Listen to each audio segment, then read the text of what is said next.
अगर तुम मैथ के छात्र होगे तुम्हारे मन में जरूर एक प्रश्न उठा होगा कि आखिर जीरो जो है वो सम संख्या है या विषम।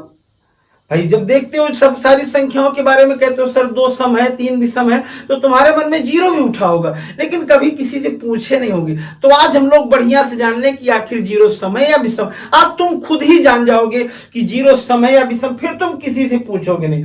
देखो बेटा, सम संख्या की एक शर्त होती है कि अगर सम संख्या में सम को जोड़ा जाए तो हमेशा सम संख्या ही आती है, और अगर सम में विषम को जोड़ा जाए तो विषम आती है। अगर मैं जीरो को सम मान लूं, चलो जीरो को अगर मैं सम मान लिया और यहां इसे सम में जोड़ा, 2 में जोड़ा, एक नंबर अपने आप से दे रहा हूं, तो यहां कितना आया 2, यानी वेरी गुड, बात सही है, सम आया। अगर मैं जीरो को फिर देखो, अगर मैं जीरो को सम माना हूं, यहां सम था, अगर मैं जीरो को सम माना लेकिन इसमें क्या विषम जोड़ दिया 3, और मैंने 0 और 3 को जोड़ा तो कितना आ गया 3, यानी विषम।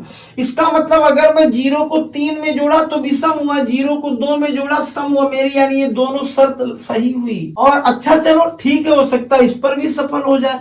तो अगर मैं विषम जीरो को मान लूं और जीरो में सम जोड़ दूं 2, तो विषम आना चाहिए, नहीं सर 2 आ गया, इसका मतलब ये शर्त गलत, जीरो को विषम नहीं माना जा सकता। फिर से मान लो, जीरो को अगर विषम माना फिर विषम में इसे जोड़ा, उत्तर आना चाहिए सम, लेकिन मैंने क्या देखा 3 आ गया, उत्तर की गलत।